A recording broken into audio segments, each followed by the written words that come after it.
All right, so here we have a 2007 Toyota Corolla. Now what we're going to be looking at today is the AC. So it's, we're just over 90 here in Florida. The AC is cranking right now and we're at 80 degrees. So we're going to go ahead and see if we can get this car, see what's wrong with it. A little low on Freon, see if we can identify any leaks. Maybe even throw in some dye so in the future we'll be able to find out where it's leaking. I believe this car has had no AC work done to it in several years. So we'll go ahead and we'll start under the hood now.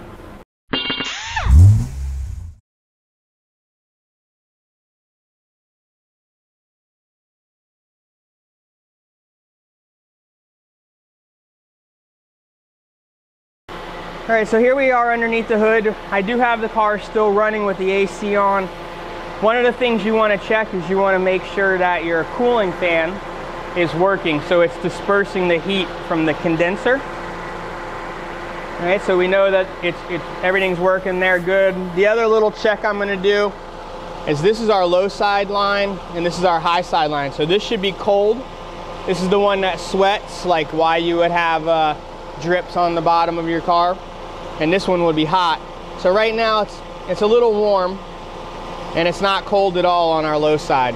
All right, so I'm gonna go ahead and shut the car off now. All right, so our first set of inspections to look for a leak would be to inspect all of our line fittings. What we're looking for is oil and debris buildup. That would show that that's where the Freon, so we have our connections here going to our evaporator, our service port. Right, sometimes the lines where they go from rubber to the metal, that's where they leak. So we're all good there. All right, so we're down to the compressor. The front of the compressor where the clutch is looks dry. Now we got our condenser. We got two fittings on our condenser. And then we kind of just look across. So we're just looking to see oil residue. So everything looks good on this. So the next thing we're going to do is before we charge the car and get the AC up, we're going to go ahead and we're going to add some dye to the system. All right, so what this is going to do is next time when the car comes back and the AC is not working, we can go around and check with a UV light and we'll actually see where it's leaking. So we'll go ahead and charge it up now. So we'll put it in on the low side here. All right, so we're just kind of looking inside of our fitting, make sure there's no bunch of oil in there.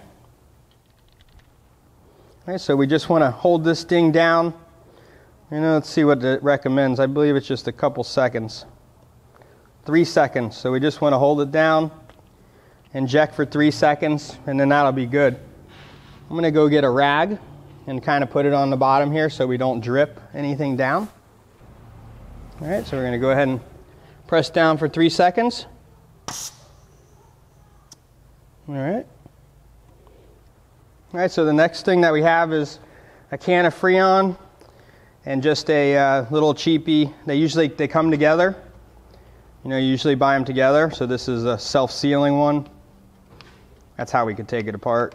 All right, so we got our can on. We'll go ahead and make our connection. All right, so we can make sure. All right, it works. All right, so we'll go ahead and we'll start the car up.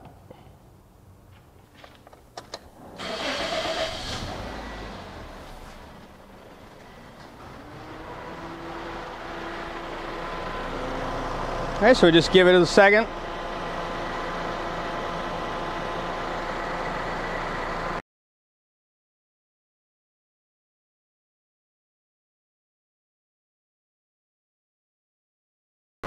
Well, I was hoping to see this down further on the low side. It does look like it's filled.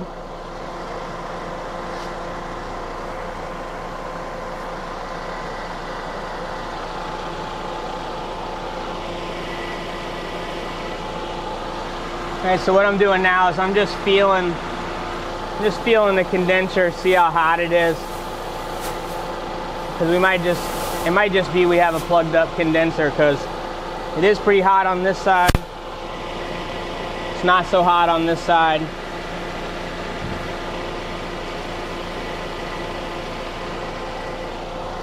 just making sure we have, yeah, we definitely don't have an even flow.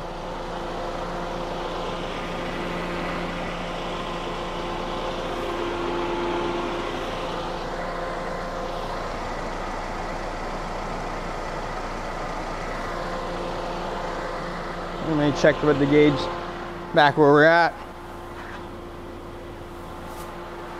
Now we got 80. Just gonna give it a little squirt, but it does look like maybe we just have some not so efficient parts here.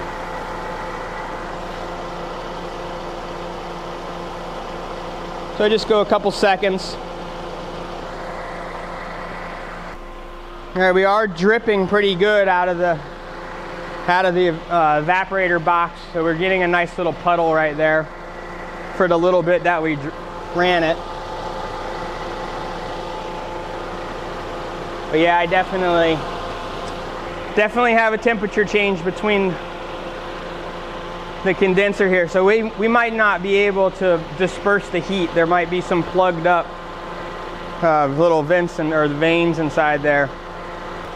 All I'm really trying to do now is just give it just a tiny bit of Freon. I think we just have an efficiency problem going on.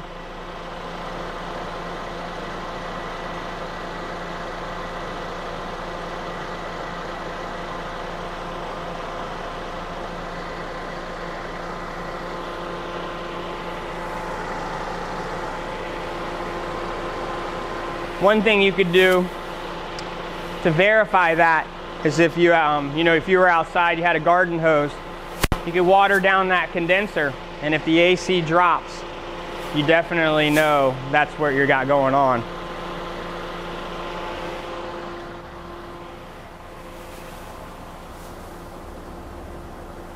All right, so the couple little squeezes that we did there, we dropped about, we're at like 77, so we got a couple degrees off there. I just don't want to fringe too high. Having 40, 45 on the low side is okay. You really want more like 35. That would be a really efficient system. So I don't want to overcharge it, because then that will cause us other problems.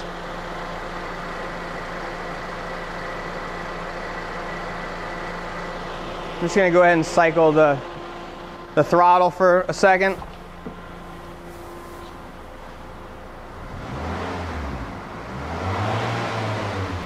All right, so that kind of showed us a little bit of efficiency there. Making the compressor work harder to press against everything to actually move the fluid around dropped our temperature down to 72 inside of it, just in that little bit. So we definitely know we have an efficiency issue here. We have some kind of a plugged up, whether it be a receiver dryer, which is mounted on this side of it. That could be what's plugged up. All right, so we're going to just stop from here. We're going to give our recommendation to the customer to replace the condenser.